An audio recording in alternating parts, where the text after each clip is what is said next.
So I'm standing here thinking about all the events thrown in this arena. Thousands of people showing up for one thing. But they had to start somewhere, right? The amount of planning and strategy it takes to fill these seats isn't easy, but time after time, Charter Day and Tribe Basketball do just that. But those are huge events where William & Mary actually hires people to specifically plan those events. Most likely your events aren't going to be to that kind of scale, but you can still fill the seats you want to fill if you plan an event properly. For planning an event for your organization or initiative, I'm going to break it down into 4 easy steps. Step 1. You need some goals. It's easy to jump straight to a task list and logistics, but your goals can drastically affect your location, your marketing, and even your volunteers and workers.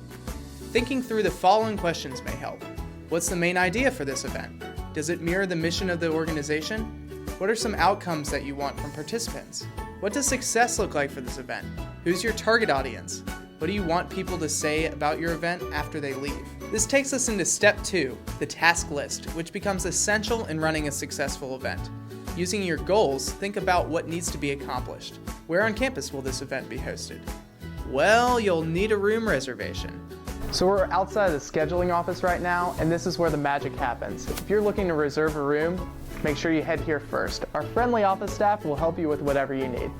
If it's a traditional event with a speaker and some tables and chairs, or anything that needs a PowerPoint on the big screen, you'll need to fill out an AV request. The easiest way to handle those is on the William & Mary AV request form. You can literally Google William & Mary AV request form and it will be the first site.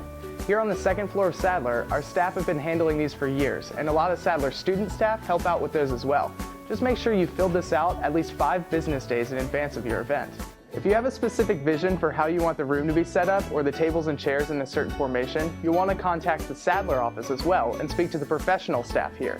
You'll also need to contact them at least a week before your event. We're on the second floor of the campus center right now, outside the Office of Student Leadership Development. When we're thinking more specifically about the events that we're planning, you might need to think about van transportation, serving alcohol, or maybe even security. Here in this office, our friendly office staff will be able to help you with any of those forms. Some of those forms need to be turned in person and filled out in person, so you want to make sure that you come to us first. Step 2 can be a little complicated, but we've got all the information you need on the Student Leadership Development website. So now, step 3, marketing and publicity. This in itself could be its own topic, but there are 3 important things to remember. Who is your target audience and how can they be reached? If it's academically focused, consider presenting to classrooms or have professors recommend the event.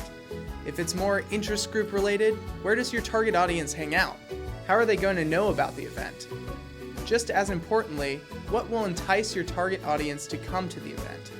How are you going to make it as easy as possible to participate in your event? Will you be serving food so students don't have to worry about missing a meal? Is your event free or low cost so you don't have to worry about finances? Is there transportation to and from the location? Eliminating as many barriers as possible will certainly help attendance levels and keep participants focused on what is the most important part of the event. Another important thing to ask yourself, are we abiding by campus policies in our publicity? It's important to remember that there are certain places on campus you can't post flyers or chalk, and there are limitations on what you can hand out and where that can happen. Be sure to review campus policies on our website. Step 4 is the evaluation piece. This comes after the event has already happened and you start looking forward to future events. This is the step that is most often skipped by organizations but can prove to be just as valuable as the other 3. If possible, ask your participants what they appreciated about your event and how it could be improved. Think about who participated and how you market it, and see if there's room for improvement there. Finally, circling back to step 1 to achieve your initial goals and objectives. Event planning takes some strategy and tends to have a good amount of detail involved. But if you set goals, create a task list, market to the right audience, and evaluate the event, you'll be on the path to success. Just take it one step at a time.